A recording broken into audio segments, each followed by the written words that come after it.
नमस्कार. मी गणेश तुकाराम शिंदे आपणा सर्वांचं आपल्या या यूट्यूब चॅनलवर स्वागत करत आहे. रामकृष्ण हरी माऊली. आज आषाढी एकादशी. आषाढी एकादशी निमित्त पंढरपूरमध्ये विठ्ठलाच्या दर्शनासाठी अगदी गेल्या 3-4 दिवसापासून भली मोठी रांग लागलेली असून जवळपास 30 ते 35 लाख भाविक पंढरपूर नगरीत दाखल असल्याचं सांगितलं जात आहे. महाराष्ट्राच्या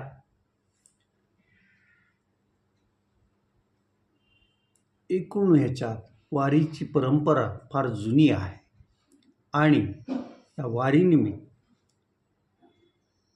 देहूच्या तुकाराम महाराजांची, आळंदीच्या ज्ञानेश्वर महाराजांच्या पालख्या यांनी 19 ते 20 दिवस प्रवास करत काल रात्री पंढरपुरात त्या आल्या. 250 ते 300 किलोमीटरचं अंतर या पालख्या सोहळ्यांनी पार केलं. या प्रवासात मग कुठं दिवे घाटासारखा कठीण अवघड असा घाट होता, तर बरेच अंतर सपाट रस्त्यानं चालत ह्या दिंड्या काल पंढरपुरात दाखल झाल्या. संत ज्ञानेश्वर, संत तुकोबा, निवृत्तीनाथ, मुक्ताई, सोपानदेव, एकनाथ महाराज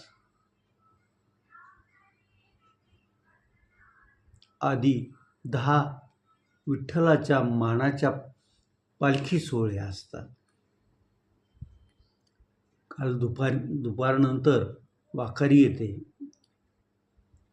ज्ञानेश्वर तुकोबा महाराजांची पालखी आली आणि काही वेळातच मुक्ताई आणि निवृत्तीनाथाची पण पालखी आली आणि तिथं मुक्ताई आणि निवृत्तीनाथांची दोन्ही बहीण भावंडांची भेट पण झाली. आज पहाटे विठ्ठलाची शासकीय महापूजा झाली. शासकीय महापूजेला मुख्यमंत्री देवेंद्र फडणवीस, त्यांच्या पत्नी अमृता फडणवीस यांनी विठ्ठलाला दुग्धाभिषेक केला. मुख्यमंत्र्यांनी विठ्ठलासाठी जो आषाढी एकादशीसाठी पेहरावा आणला होता, तो पेहरावा घालण्यात आला आणि आज सामान्य वारकरी म्हणून गौरगाव, तालुका कळंब, जिल्हा धाराशिव येथील वारकरी दाम्पत्य बाळासाहेब माने आणि सुसरस्वती माने यांना महापूजेचा मान मिळाला. त्यांच्या हस्ते पण विठ्ठलाची महापूजा करण्यात आली आणि या बाळासाहेब माने आणि सुसरस्वती माने यांचा मंदिरातर्फे मुख्यमंत्री देवेंद्र फडणवीस आणि त्यांच्या पत्नी अमृता फडणवीस यांच्या हस्ते या दाम्पत्याचा सत्कार पण करण्यात आला.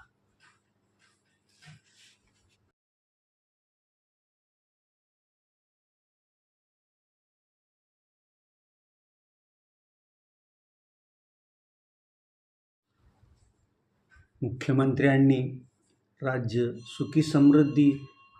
सुख समृद्धी नांदो, सर्वांच्या अपेक्षा विठुरायाने पूर्ण करो अशा शब्दात विठुरायाकडे मागणं घातल्याचं सांगितलं जातं. महापूजेदरम्यान मंदिरातील वातावरण अगदी आनंदी असं होतं आणि त्या वातावरणातच देवेंद्र फडणवीस, त्यांच्या पत्नी अमृता फडणवीस, बाळासाहेब माने, त्यांच्या पत्नी सरस्वती माने यांच्या हस्ते विठुरायाची महापूजा झाली. यासाठी विठ्ठल मंदिराचे पुजाऱ्यांनी सर्वच व्यवस्था अगदी परिपूर्ण ठेवलेली होती आणि शांतताही तशीच होती. आज असंख्य वारकरी विठ्ठलाचं दर्शन घेतील आणि आपल्या घराच्या ओढीने परतीच्या मार्गावर लागतील.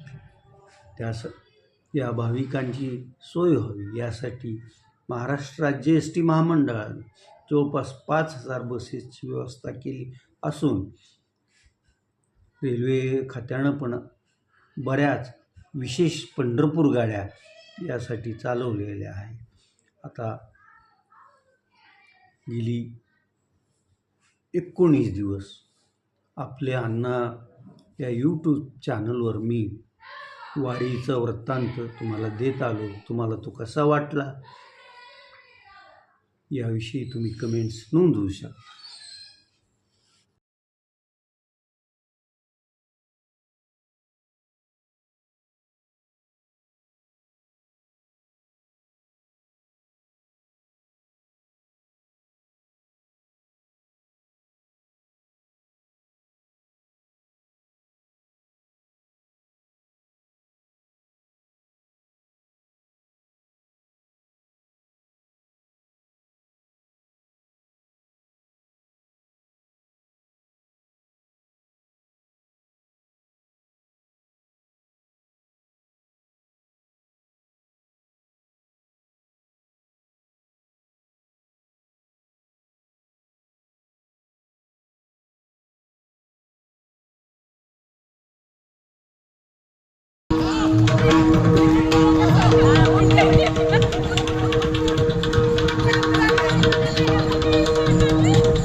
क्या बात.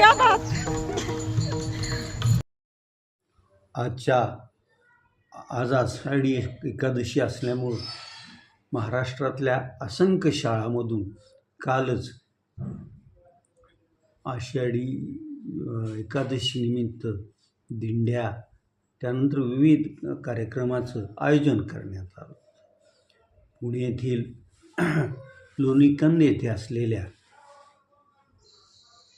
अनुश्री इंग्लिश मीडियम स्कूलमध्येही शाळा व्यवस्थापनानं लहान मुलांना आषाढी वारी काय असते, वारकरी संप्रदाय काय आहे आणि भजन कीर्तन काय असतं याची अनुभूती यावी यासाठी खास कार्यक्रम आयोजित करण्यात आला होता. त्याचा व्हिडिओ पण आपण सोबत देत आहोत. त्याचबरोबर उबाळेनगर येथील दिशा इन्स्टिट्यूटच्या वतीनं चालविण्यात येणाऱ्या प्रशालेत पण आषाढी वारीचं निमित्त विविध कार्यक्रम काल आयोजित करण्यात आले. धाराशिव शहरानजीक असलेल्या शिंगोली येथील सरस्वती विद्यालयात पण आषाढी वारीचा विशेष असा कार्यक्रम काल संपन्न झाला. एकंदरीत आषाढी एकादशी ही वारकरी संप्रदायात सर्वात मोठी मानली जाते आणि तिचं वैशिष्ट्य काय आहे ते सर्वांनाच ज्ञात आहे.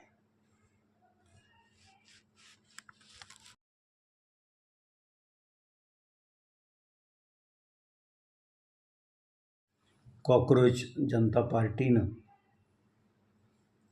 नीट परीक्षा पेपर फुटी संदर्भात सुरू केलेलं आंदोलन आज पण चालूच आहे. काल कॉक्रोच जनता पार्टीच्या शिष्टमंडळासोबत केंद्रीय मंत्री JP नड्डा आणि जितेंद्र सिंग यांनी जवळपास 2 तास चर्चा केली. कॉक्रोच जनता पार्टीची जी 3 मागण्या आहेत त्यातील 2 मागण्या जवळपास सरकारनं मान्यच केल्या आहेत. त्या 2 मागण्या म्हणजे जंतर मंतरवर सुरू असलेल्या आंदोलनात सहभागी तरुणांवर दाखल केलेले गुन्हे मागे घेण्याची आणि दुसरी मागणी, नीट परीक्षेच्या यशामुळे ज्या विद्यार्थ्यांनी आत्महत्या केल्या आहेत त्या विद्यार्थ्यांच्या कुटुंबांना मदत सरकारनं देण्याचं मान्य केलं आहे. मात्र कॉक्रोच जनता पार्टीच्या आंदोलकांची जी मुख्य मागणी आहे ती म्हणजे शिक्षण मंत्री